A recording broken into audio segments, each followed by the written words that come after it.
Afternoon there, fellow YouTubers. Today I want to talk about, actually, much to my amazement, I've been receiving a lot of requests for things that people are looking to learn more about. And one of those things that I think is very, very important, and I'm going to talk about now, is forcing a card. For beginners in Magic that aren't quite sure what forcing a card is, it means getting the spectator pick the card that you want them to pick. So, example, if I want you to pick this card, the Nine of Spades, I could use a riffle force and say stop anywhere. Right here, are you sure? Okay. And sure enough, it would be the Nine of Spades. That's an example of forcing a card. It simply means that I'm going to force you to take the card that I want you to take. Now there's a lot of different ways you can do this. The riffle force is not one of my personal favorites, but if you're in a pinch and you just need something where you can instantly get it ready, the riffle force is one of those. Another good one is the slip force, or the slip cut force, I'm not sure, whatever people call it. Say I wanted to force the Eight of Clubs on someone from this deck, I would say stop anywhere. Right here, are you sure? Okay. And sure enough, Eight of Clubs. Another good force is the Hindu Shuffle force, and again, excuse me. And again, I will use the Eight of Clubs here, so I'm going to force you to pick the Eight of Clubs using a Hindu Shuffle force. I can't overhand shuffle, especially if I'm looking at the camera and not at the cards. Alright, so this is the Hindu Shuffle, and the Hindu Shuffle force would be say stop at any point, right here, and sure enough, Eight of Clubs. There's another one. What else is there? There's a lot. Okay, one of the most important ones, or a very, very easy one to learn, would be the Hindu Shuffle force. So I'm going to teach that one first. What you do for this one is first you have to learn the Hindu Shuffle. You're going to hold the cards in Biddle Grip, which I don't know if I've talked about this very much. Biddle Grip is thumb on the back, these three fingers on the front, index finger curled, pressing lightly on top of the deck. That's Biddle Grip. Except now you're not going to hold them in standard Biddle Grip, you're going to hold them in a sideways Biddle Grip. Holding them like this. Still the same thing, thumb on the back, index finger curled, other three fingers on the front. You're going to hold them very close to the edge of the deck, though. Sorry, towards the back end of the deck. So there's a lot of the edge sticking out. And then you're going to take this hand, and you're going to grab some of the top cards and just pull them off. And drop them into your hand, into Mechanic's Grip. Three fingers on the side, index finger on the front, thumb running along the other edge of the cards. And you just keep doing this, stacking them on top of each other, and that's the Hindu Shuffle. There's also nice control you can do with the Hindu Shuffle. So let's say I want to keep the Eight of Clubs on the bottom. You just mix up the cards like this, give them a few cuts. Oh, excuse me, I think I almost lost that one there. And sure enough, Eight of Clubs is back on the bottom, and the Hindu Shuffle control, I'll just go into lightly here. You're just doing this, blah, blah, blah, blah, blah, and then at the very end, you slap these cards down, easy enough to get a break, and then you just do a double undercut or whatever method you choose to get the cards below the break back on top, leaving your Eight of Clubs still on the bottom. And then once you've controlled it to the bottom and you've kept it on the bottom, you've done a few shuffles, you say, here, I'm going to go through the shuffle again, and at any point I want you to say stop. Now I want you to see this from this view. Watch this card. So go ahead and say stop at any point. And as you can undoubtedly see, that card isn't moving because it's on the bottom of the deck. When you do the Hindu Shuffle, you're only taking cards off the top. Because the Eight of Clubs is on the bottom, it's not moving the entire time you're doing this. And then anytime somebody says stop, you simply flash them this card and say memorize it and slap it down on top. Very, very good force. It's very deceiving. I've been using that one since I learned it, which was right away as soon as I started Magic.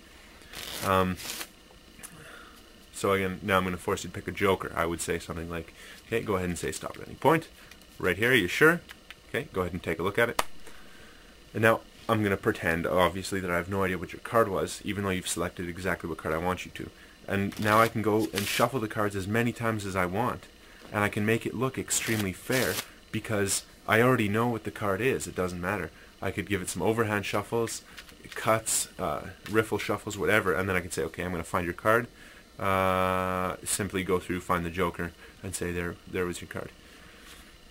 Now there's a lot of good tricks you can do when you're forcing a card. One of the most basic ones, and it's been around as long as I can remember, and this one was actually sent to me by a YouTube member requesting this in the video. And so let's say I'm going to do this with the Hindu force.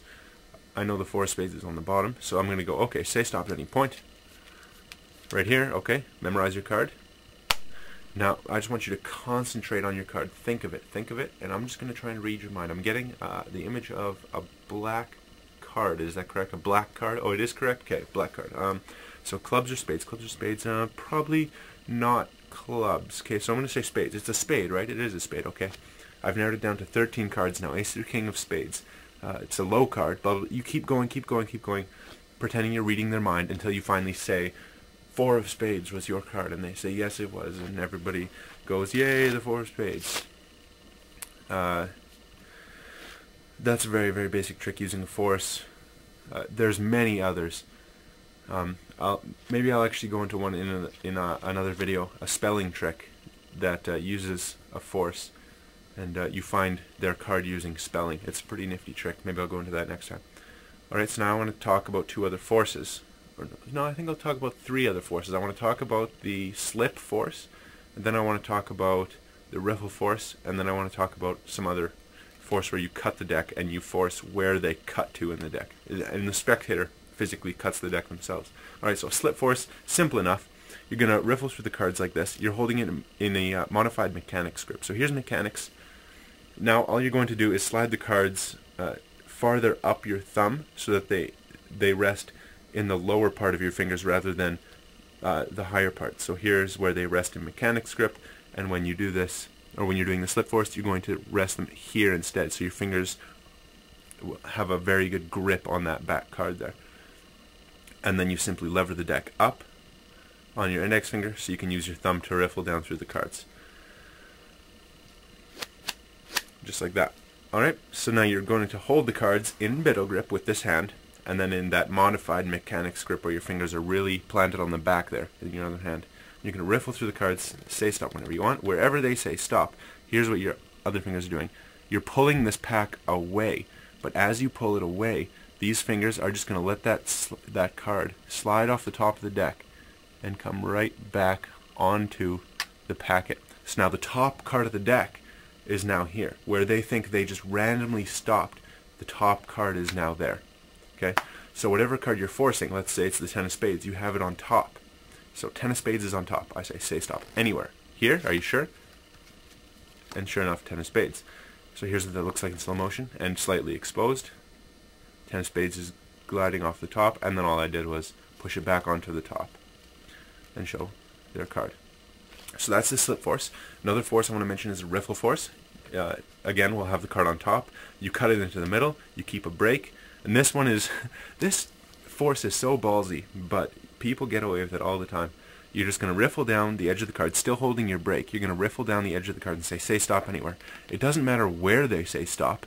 You lift off at the break and just act like that's where they said stop. So, I mean, it doesn't really work all the time. If you say stop and somebody goes stop, like 4 cards into the deck, and you go like this, obviously it looks a little phony. But if they say stop around the middle and you say there, are you sure? Okay, here, take a look at your card. It looks very natural. Okay, so the card is in the middle, and this one's hard to do an exposed view of, but I have my break at the back. I'm just riffling through. They can say stop wherever they want. It doesn't matter. And then I just come with this hand, and I pick up those cards, and I lift them off. And this is the card that they stopped at. That's the riffle force. The last force I want to talk about actually uses a handkerchief. I'll have to grab one of those. Alright, this is another good one. So we're going to put the handkerchief over the cards. Okay, and then this is the one where the spectator cuts the deck. You say that you want them to have no idea where they're cutting. You don't want them to be influenced in any way. And they get to cut wherever they want. So here's the deck. They get to cut wherever they want through the handkerchief. And wherever they cut, you bring out the pack and you say, here you go, 10 of spades.